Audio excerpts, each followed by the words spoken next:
Hello दोस्त, मैं सुकुमार आप लोग को आशीष रंजन क्लासेस में स्वागत करता हूँ। मैं आप लोग के बीच में इतिहास का कई दिन से क्लास ले रहा हूँ। आप लोग को समर्थन नहीं मिल रहा है, कोई बात नहीं, जैसे समर्थन मिलेगा उसी दिन हम समझेंगे। हम लोग प्राचीन भारतीय इतिहास के स्रोत में पढ़ रहे थे। प्राचीन भारतीय इतिहास के स्रोत में हम लोग क्या क्या पढ़े? पहला पुरातात्विक स्रोत, दूसरा साहित्य स्रोत, तीसरा विदेशी यात्रा का विवरण। यहाँ पर समझ पुरातात्विक स्रोत हम लोग क्या पढ़े हैं? अभिलेख और सिक्का के बारे में। अभिलेख क्या कहता है? जब हम लोग पहाड़ पर या कहीं जाते हैं तो हम लोग को लिखा हुआ मिलता है, प्राचीन काल का जो राजा शासक जो थे उनके बारे में चर्चा मिलता है अभिलेख में। सिक्का में मतलब पुराने समय में जो राजा थे या जो शासन किए हैं, जो अपना सिक्का लागू किए थे और कौन कौन किसका किसका फोटो लगाए थे, उसके बारे में सिक्का में पढ़े हैं। उसके बाद हम लोग क्या पढ़े हैं? वैदिक साहित्य मतलब साहित्य स्रोत। साहित्य स्रोत क्या है? साहित्य स्रोत तो वैदिक साहित्य मतलब क्या है? भारत का प्रथम प्राचीन भारत के प्राचीन साहित्य कौन है? वैदिक साहित्य है। वैदिक साहित्य के अंतर्गत ही वेद आता है। तो वेद के बारे में हम लोग पढ़े हैं। वेद क्या है? वेद वेद वेद शब्द का उत्पत्ति कहाँ से होता है? वेद से होता है। विध मतलब यहाँ पर वेद विध मतलब कोई भी काम करने के लिए हम लोग का विधि विधि व्यवहार मतलब होना चाहिए। कोई काम कर रहे हैं, जैसे हम लोग खाना खा रहे हैं, पढ़ रहे हैं या पढ़ा रहे हैं या कोई काम करे, किसी प्रकार अन्य प्रकार के काम कर रहे हैं, तो विधि होता है कि नहीं होता? जैसे पूजा पाठ करवाते तब हाँ, इतना बजे से इतना बजे तक पूजा होगा, इतना बजे से इतना बजे तक नवरात्रि है, दशहरा है, जो भी है, तब विध है। विध हो गया। और विद जिसका अर्थ होता है, विद का अर्थ क्या होता है? जानना। जैसे हम जान रहे किसके बारे में, कुछ कोई सब्जेक्ट के बारे में, तो आप लोग का चर्चा कर रहे हैं। आप लोग किसी के बारे में जानेंगे तो आप चर्चा कीजिएगा। वेद का अर्थ क्या होता है? जानना। और वेद का अर्थ क्या होता है? ज्ञान। तो ज्ञान जानना। जैसे अब पंडित जब कोई पुरोहित से हम लोग पूछते हैं किसी चीज़ के बारे में, तो हम लोग का ज्ञान बताते हैं, मतलब उनको पता है तब हम लोग को बता रहे हैं। अगर नहीं पता रहता तो हम लोग को बताते नहीं ना। तो वेद का संकलनकर्ता किसे कहा जाता है? तो महर्षि वेद व्यास को कहा जाता है। यहाँ तक कोई दिक्कत तो नहीं होना चाहिए। तो अब वेद कितने प्रकार के हैं? तो 4 प्रकार के। कौन कौन है? ऋग्वेद, सामवेद, यजुर्वेद और अर्थवेद। ऋग्वेद में क्या हम लोग पढ़े हैं? तो ऋग्वेद 3500 वर्ष पुराना मतलब कि ऋग्वेद है। और ऋग्वेद का ऋग का अर्थ क्या होता है? छंद तथा चरणों के सूक्त मुक्त यंत्र होता है, मतलब ऋग्वेद होता है छंद तथा यंत्रों का मुक्त यंत्र होता है। ठीक है, ये 35 वर्ष पुराना के सब तो बताया गया। ऋग्वेद कौन भाषा में लिखा गया? तो प्राक संस्कृति में लिखा गया। कौन वेद कौन भाषा में लिखा गया? तो प्राक संस्कृति में लिखा गया। और फिर इसको में मंडल कितना है? तो 10 मंडल है। 1028 सूतक मतलब प्रार्थनाएँ हैं।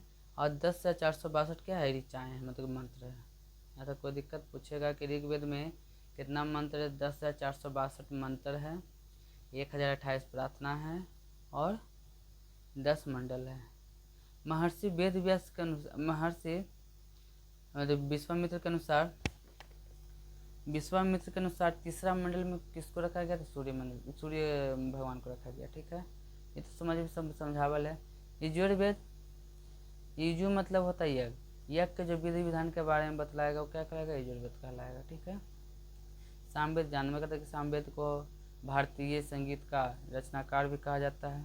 ठीक है, मतलब सामवेद से ही भारतीय संस्कृति का आगमन हुआ है। जो हम लोग पूजा पाठ में जो मंत्र होता है, जो गान बजान होता है, जो कि हरि कीर्तन जो भी होता है, वो कौन वेद में है? सामवेद में। अर्थवेद में क्या पढ़े? इसको में अर्थ गिरस, अर्थवा गिरस वेद, अर्थ गिरस वेद भी कर सकते हैं। ये मतलब सम्मिलित है। ये 1200 मंत्र किसको से मतलब मिलता जुलता है? 1200 मंत्र ऋग्वेद से मिलता है। और सबसे लास्ट वाला कौन है? तो ऋग्वेद है। यहाँ तक कोई दिक्कत ना है। हम लोग यह पढ़े थे, क्या क्या पढ़े थे? तो ब्राह्मण साहित्य पढ़े थे। इनकी रचना वैदिक साहित्य की व्याख्या करने हेतु सरल गाद्य में की गई। ब्राह्मण का अर्थ यानी कि ब्राह्मण का अर्थ क्या होता है? यज्ञ। ब्राह्मण का अर्थ क्या होता है? यज्ञ होता है। अतः विषयों का प्रतिपादन वाले ग्रंथ ही क्या कहलाता है? ब्राह्मण कहलाता है। बोला है कि जो ब्राह्मण जो होते हैं, इसका अर्थ होता है यज्ञ। जो यज्ञ को प्रतिपादन करते, जो पूजा पाठ करवाते हैं, उससे क्या कहते हैं? ब्राह्मण करते हैं। यहाँ तक दिक्कत। उसके बाद शतपथ ब्राह्मण। शतपथ ब्राह्मण क्या होता है? तो यह यजुर्वेद का ब्राह्मण है। शतपथ ब्राह्मण क्या है? तो यह यजुर्वेद का ब्राह्मण है। इसमें मेघ का उल्लेख है। इसमें किसका उल्लेख है? तो मेघ का उल्लेख है। अब उसके बाद देखेंगे यहाँ पे टॉपिक्स आज मतलब कि सब कल पिछला बार बता दिए थे, थोड़ा सा रिवीजन करते चले गए हैं। यहाँ देखिए कि वेद, वेद क्या है? तो वेद अभी जाने गए। उपनिषद देख रहे थे, क्या देख रहे थे? उपनिषद। उपनिषद मतलब क्या होता है? उप मतलब समीप, निम मतलब निष्ठा, और सद मतलब बैठना, मतलब कि समीप निष्ठा पूर्वक बैठना। मतलब किसी के बारे में किसी हम समझ रहे हैं या कोई जानने से पहले उसको पहले हम उसको डिटेल पहले उसको जानेंगे, तब उसको हम निर्णय ले सकते हैं। जैसे हम किसी के बारे में जैसे हम पढ़ रहे हैं, अब इसको हम शुरू से वीडियो देखेंगे तो हमको समझ में आएगा। निष्ठा से समीप बैठ कर, जैसे हम कुछ कोई भी अगर आप मेरे वीडियो रेगुलर देख रहे हैं तो समझ में आएगा ही, अगर नहीं रेगुलर देखेगा तो नहीं समझ में आएगा। तब बोला कि उपनिषद मतलब हो गया, उप मतलब क्या होगा? समीप, नि मतलब निष्ठा, और बैठ सद मतलब क्या हो गया? बैठना, मतलब कि समीप आकर बैठकर उसके बारे में क्या करेंगे? जानकारी। जैसे समीप किसी के समीप जाइएगा तब ना उसको निर्णय कर सकते हैं कि वो अच्छा है कि खराब है। अगर उसके नज़दीक नहीं जाएंगे तो कैसे हम उसको पता लगा सकते हैं कि अच्छा है कि खराब है? तो यहाँ देखिए उपनिषद शब्द का अर्थ क्या है? उप मतलब समीप, नि मतलब निष्ठापूर्वक, सद मतलब बैठना, अर्थात दार्शनिक व रहस्यात्मक ज्ञान के लिए गुरु के समीप निष्ठापूर्वक बैठना। देखो बोला है, हम इसको बोल सकते हैं कि कोई विषय के बारे में जानने के लिए, सब किसी के बारे में जानने के लिए, तो उसको ध्यान से हम सुनेंगे, ध्यान से सुनेंगे और उसको चर्चा करेंगे, निर्णय करेंगे कि अच्छा है खराब, उसको चर्चा करेंगे कि नहीं करेंगे। किसी के समय जैसे अब कोई ज्ञान के बात बता रहे हैं, जैसे मम्मी बता रहे हैं, पापा बता रहे हैं, तो ज्ञान के बात बता रहे हैं तो उसको चर्चा करेंगे ना, उसको निष्ठा पर ध्यान से सुनेंगे, क्या कर इसका मतलब क्या होगा ना होगा, उसको हम पहले ध्यान से समझेंगे, उसके बाद वो काम हम करेंगे, फॉलो करेंगे। ठीक है, इसे वेदांत भी कहा जाता है। उपनिषद के क्या कहा जाता है? वेदांत भी कर सकते हैं। उपनिषद के क्या कर सकते हैं? वेदांत कर सकते हैं। ठीक है, उपनिषद के क्या कर सकते हैं? वेदांत भी कर सकते हैं, क्योंकि यह वेदों का अंतिम भाग है। वेद का मतलब कि अंतिम भाग है। उपनिषद जो है वेद का अंतिम भाग है।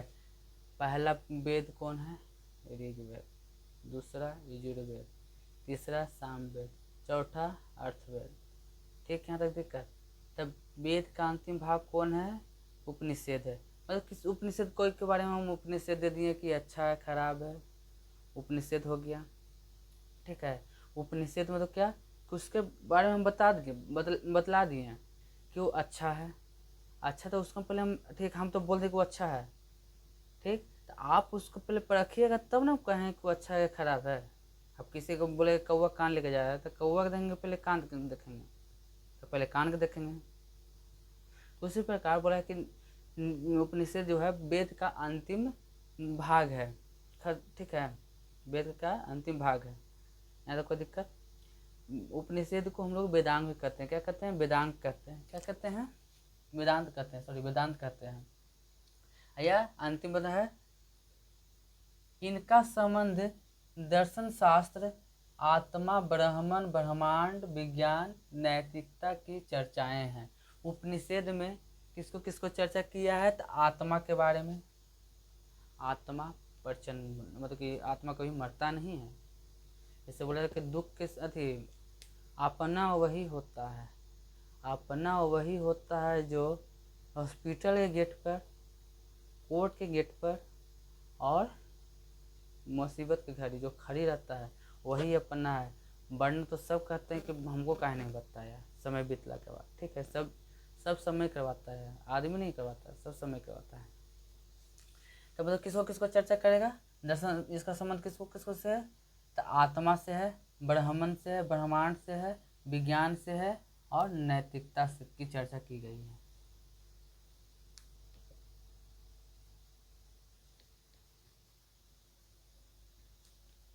उपनिषद मुख्यतः ज्ञान मार्गी रचनाएं हैं, जिनकी कुल संख्या कितना? 108। जैसे देखते होंगे सीरीज 108 सीरीज, देखते हैं सरस्वती पूजा जो भी चंदा वंदा करते हैं तो उसको में लिखा रहता है। तो यहाँ पर उपनिषद कितना है, 108 है। उपनिषद की संख्या कितना है, तो 108 है। किंतु प्रामाणिक उपनिषद 12, मतलब प्रमाणिक मतलब कि जो प्रमाण उसको मिलता है तो कितना है, 12 है। कौन कौन है, तो यहाँ देखेंगे इस, केन, कठ, प्रस्थ, मुंडक, मैंडक्यू, तैत्तिरीय, इत्रीय, छंदयोग्य, श्वेत स्वर और कौस्तुकी और कुछ बृहदारण्यक। बड़ा लगता है कि प्रमाणिक के गो है, 12 गो है। और ऐसे उसका कितना कुल उपनिषद कितना है, 108 है। बाकी प्रमाणिक कितना मिलता है, तो 12 को मिलता है। ठीक है, यहाँ तक कोई दिक्कत? समझ में आता है तो यस लिखेगा, नहीं समझ में आता तो नो लिखिएगा। बोलिएगा तब ना उसको सुधार सकते हैं। गलती हो जाता है तो उसको सुधारने का कमेंट कीजिएगा तो ना उसको सुधार कर सकते हैं कि अगला वीडियो से हम उसको सुधार सकें। अब मेरा आवाज़ क्लियर नहीं जा रहा है, अगर समझ में नहीं आ रहा तो। अगला क्या है, कोठोपनिषद। कोठोपनिषद क्या है, कोठोपनिषद क्या है, तो यहाँ पर देखेंगे कोठोपनिषद यह कृष्ण यजुर्वेदी शाखा का एक उपनिषद है जिसमें आचार्य यम एवं नचिकेता के संबंध है। बोल रहा है कि कठोर उपनिषद में किसका चर्चा किया गया है, तो यम और नचिकेता के बारे में। जैसे यम है हम, जैसे यमराज के बारे में, नचिकेता के मतलब कि वो बारे में बतलाया गया। जैसे सती प्रथा जी कहानी सुनेंगे, नचिकेता कौन था, नचिकेता पाँचवा या छठा क्लास में हिंदी में नचिकेता के बारे में बतलाया गया कि जो अपने पिता के लिए किसी के लिए तो गया था, यमराज से मिलने गया था, ध्यान नहीं आ रहा है। तो यम और नचिकेता के बारे में कौन उपनिषद में बताया गया था, कोठोपनिषद में बतलाया गया यम और नचिकेता के बारे में। यहाँ पर क्वेश्चन करेंगे यम और नचिकेता के बारे में कौन अथी में बतलाया गया था, कोठोपनिषद में बताया गया है, जो कृष्ण यजुर्वेदी से मिलता है। कृष्ण यजुर्वेदी का मतलब पाठ है। बोलेंगे कोठोपनिषद किसका पाठ है, तो कृष्ण यजुर्वेदी का पाठ है। ठीक है, ऐसा समझ में आया। छंदोग्य उपनिषद, छंदोग्य उपनिषद यह सामवेदीय छंदयोग ब्राह्मण का औपनिषदिक भाग है। इसमें सत्यकाम जवाल की कथा है जो बिना ब्याही माँ होने की लांछन को चुनौती देती है। बोल रहा है कि छंदोग उपनिषद क्या है, तो छंदोग उपनिषद किसका भाग है, इसको सबसे पहले सामवेदी। यहाँ पर सामवेदी जब भी बात करेगा, सामवेदी मतलब क्या हो गया, सामवेदी मतलब संगीत के बारे में बात करेगा। अब जानते हैं कि संगीत का रचनाकार किसे कहा जाता है, संवाद का मतलब सामवेद को कहा जाता है। सामवेद को भारत का संस्कृति का रचयिता भी बोला जाता है।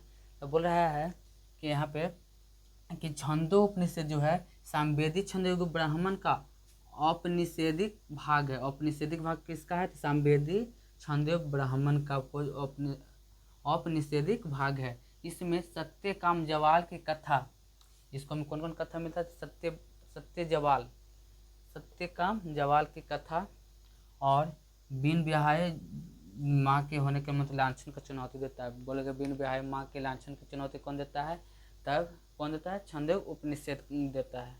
ठीक है, दिक्कत। इसमें श्री कृष्ण प्रचिंतम उल्लेख मिलता है। किसको श्री कृष्ण का प्रचिंतम उल्लेख मिलता है, तो छंदोग उपनिषद में श्री कृष्ण के प्रचिंतम उल्लेख मिलता है। ठीक है, यहाँ तक कोई दिक्कत ना समझ में आ रहा है तो ठीक है भाई, अब क्या कर सकते हैं, आप लोग तो कुछ बोलते नहीं है तो हम क्या बोलें,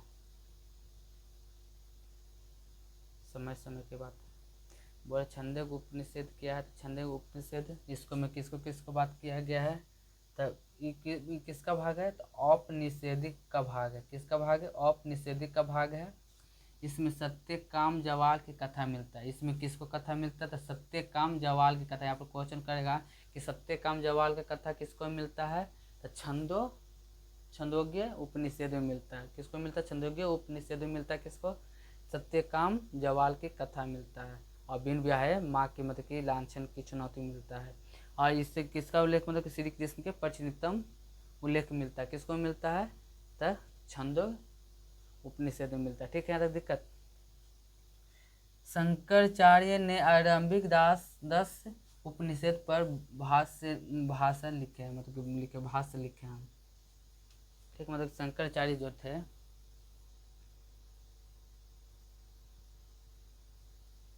बोल रहा है कि शंकराचार्य जो थे 10 भाषाएं मतलब कि लिखे। किसको लिखे हैं? किसको? छंदोग उपनिषद को, मतलब कि उपनिषद को। ठीक है, कितना भाषा में लिखे हैं? तो 10 में। भारत का राष्ट्रीय आदर्श वाक्य क्या है? सत्यमेव जयते। मुंडक उपनिषद से लिया गया है। बोल दिया जाएगा कि सत्यमेव जयते किसको से लिया गया है? तो मुंडको उपनिषद से मिल लिया गया है। सत्यमेव जयते भारत में, जैसे हम लोग सत्यमेव जयते लिखा रहता है, हम लोग कहाँ भी कोई सिक्का पे लिखा रहता है या पैसा भी कुछ पे लिखना रहता है सत्यमेव जयते। तो सत्यमेव जयते किसको से लिया गया? तो मुंडको उपनिषद से लिया गया है। यहाँ पर क्वेश्चन करेगा कि सत्यमेव जयते किसको से लिया गया है? तो मुंडको उपनिषद से लिया गया। ठीक है, जो भारत का अशोक चक्र पर जो नीचे स्तंभ के नीचे जो लिखा था सत्यमेव जयते, तो सत्यमेव जयते किसको से लिया गया है? तब मुंडको उपनिषद से लिया गया। ठीक है, तो दिक्कत ज्वालोपनिषद में चारों आश्रमों की व्यवस्था का उल्लेख मिलता है। ऐतरेय उपनिषद में बौद्ध धर्म का अवशिष्ट मिलता है। बोल रहा है कि ज्वालोपनिषद में चारों आश्रम के बारे में उल्लेख मिलता है, जो ऐतरेय उपनिषद का बौद्ध धर्म से मतलब कि मिलता जुलता है। ज्वालोपनिषद में क्या हो, तो चारों आश्रम के अवस्था का उल्लेख मिलता है, इसको हमें ऐतरेय उपनिषद का बौद्ध धर्म का अवशिष्ट मिलता है, मार्ग मिलता है। ठीक है, निष्काम कर्म सिद्धांत का प्रथम प्रतिपादन किसको का? वो ईसोपनिषद में हुआ है। बोल दिया जाएगा कि निष्काम कर्म सिद्धांत का प्रथम प्रतिपादन किसको में हुआ है? तो ईसोपनिषद में लिया गया है, प्रतिपादन किया गया है। निष्काम कर्म सिद्धांत का प्रथम प्रतिपादन कहाँ से हुआ है? तो ईसोपनिषद से लिया हुआ है। ठीक है, ना दिक्कत है। बृहदारण्यक उपनिषद में अहम ब्रह्मस्म पुनर्जन्म का सिद्धांत एवं याज्ञवल्क्य गार्ग्य संवाद का वर्णन तमसे से मत होता है। बोल रहा है कि बृहदारण्यक उपनिषद में अहम ब्रह्मस्म पुनर्जन्म का सिद्धांत किससे मिलता है? बृहदारण्यक से मिलता है। ठीक है, दिक्कत ज्योतिर्गृह में इसे विधानमन एक मंत्र है जो सोम यज्ञ की स्तुति में गाया जाता है, जो श्वेताश्वर उपनिषद का अर्थ सफेद घोड़ा होता है। श्वेताश्वर उपनिषद का अर्थ क्या होता है? सफेद घोड़ा होता है। ठीक है, देखिए नहीं समझ में आ रहा तब क्या ही हम कर सकते हैं। अगर आप लोग नहीं कुछ बोलिएगा तो, समझ में आ रहा है तो लाइक सब्सक्राइब जरूर कीजिएगा, नहीं आ रहा है तो कमेंट कीजिए। यहाँ दिक्कत है। कल हम लोग देखेंगे वेदांग देखेंगे, आज उपनिषद देखें, कल वेदांग देखेंगे।